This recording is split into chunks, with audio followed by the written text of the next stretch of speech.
Bonjour à tous, bienvenue dans cette nouvelle vidéo sur la gestion des émotions par l'écriture.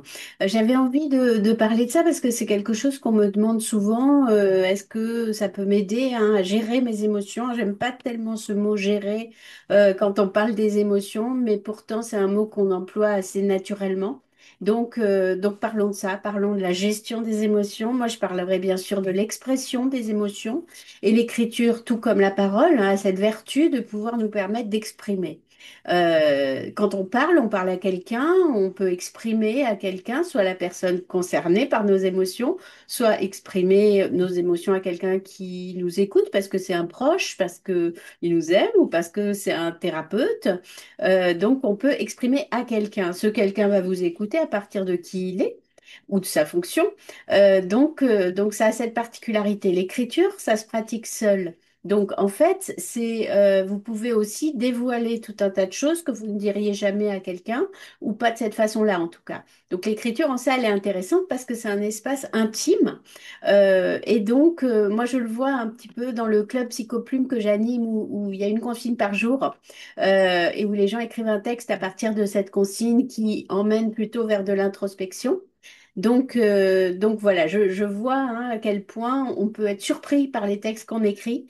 Donc effectivement, ça va venir chercher parfois des choses plus inconscientes parce qu'on se laisse surprendre, hein, parce que on a envie tout d'un coup d'écrire ça.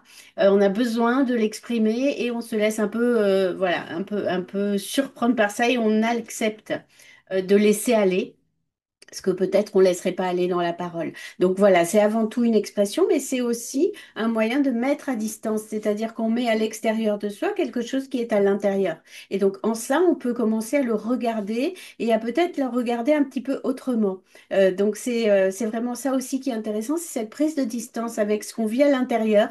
En regardant les choses autrement, quand on écrit un texte, on est obligé d'ordonner nos idées et du coup, on voit un petit peu bah, comment on raconte les choses pour que dans plusieurs textes, il y a des choses qui se répètent.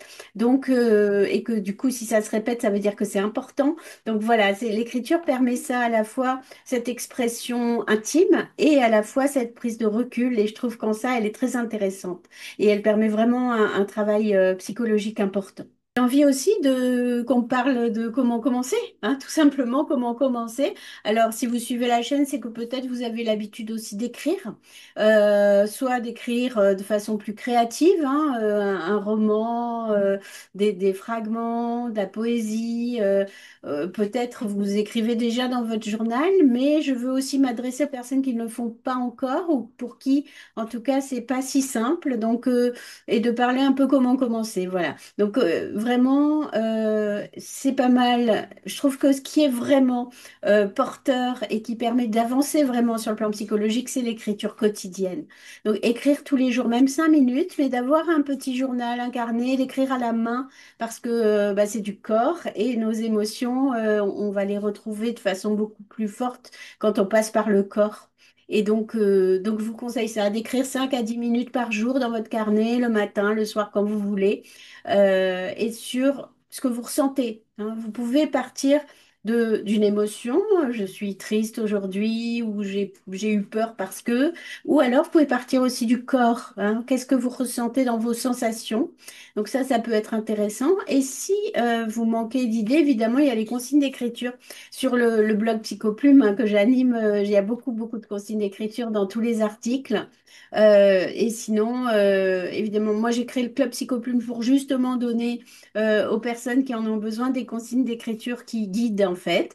Et dans mon e-book aussi gratuit, vous avez pas mal de consignes d'écriture qui vont vous guider vers l'introspection. Je vous mets tout ça en description. En tout cas, voilà, l'idée c'est vraiment d'écrire tous les jours. Si vous savez pas quoi écrire, vous écrivez juste je sais pas quoi écrire et puis ça va revenir, ça va venir. Vous pouvez même d'écrire quelque chose, d'écrire le lieu où vous êtes, peu importe, mais que l'écriture devienne comme un rituel, comme une habitude et peu à peu vous allez voir que vos émotions, elles vont se glisser dans vos textes continuellement. Vous pouvez écrire à une personne, vous pouvez écrire à une personne à vous-même. à quelqu'un d'autre, à quelqu'un du passé, à quelqu'un du présent, à quelqu'un du futur. Vous pouvez aussi écrire à votre émotion et ça, c'est toujours très intéressant. Par exemple, je suis en colère, j'écris chère colère. J'ai de la peine, j'écris chère peine. Je veux écrire à l'injustice parce que le sentiment d'injustice, il est insupportable pour moi. J'écris chère injustice et je vois ce qui sort. Vraiment, ce que je prône en écriture thérapeutique, c'est la même chose qu'en psychanalyse, c'est-à-dire l'association libre, de laisser venir ce qui veut s'écrire. Hein, et de essayer de pas censurer. Voilà, donc de commencer par chère maman, cher petit enfant que j'étais, voilà, et vous laissez venir. Ça, c'est un premier exercice que je vous propose. Je vous propose aussi un deuxième exercice qui est d'écrire un paysage. Votre émotion, imaginons que c'est un paysage. Par exemple, prenons une émotion, la joie. Allons vers quelque chose de gai, parce que c'est ça aussi l'écriture thérapeutique, c'est aller chercher aussi en soi ce qui est bon. Et du coup, la joie, quand j'ai cette émotion-là, quel paysage? Est-ce que je suis au bord de la mer? Est-ce que je suis dans une forêt? Est-ce que je suis en ville? Est-ce que je suis sur un bateau sur l'océan? J'en sais rien. Voilà, qu'est-ce que c'est le paysage en fait que je réfère à cette émotion? Troisième exercice, parce que je trouve que c'est très important et que on l'oublie un peu trop souvent, c'est d'écrire à partir de ce qu'on ressent sensoriellement, corporellement. Qu'est-ce que je ressens? Là, si je me centre un petit peu sur mon corps, par exemple, est-ce que je suis pieds nus, je sens mes pieds au sol, est-ce que j'ai une douleur dans mon corps à un endroit? Et voilà. Et est-ce que qu'est-ce que j'écris à partir de là, hein? Par exemple, disons que j'ai une douleur à l'épaule et je commence un texte avec ça et je vois un peu voilà, ce qui sort, pareil, et je peux parler comme ça de mon corps.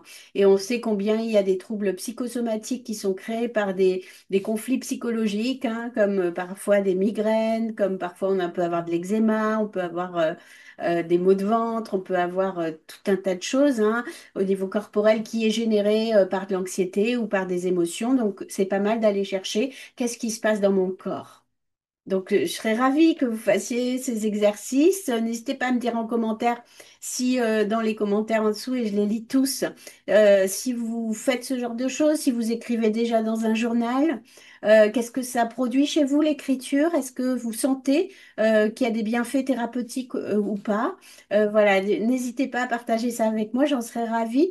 Et puis, je vous mets en description, si vous avez envie de rejoindre le club Psychoplume ou si vous avez envie de télécharger l'e-book, n'hésitez pas pour avoir des consignes d'écriture qui peuvent aider aussi à aller explorer d'autres choses que ce qu'on va chercher soi-même. Je vous dis à très bientôt dans une prochaine vidéo.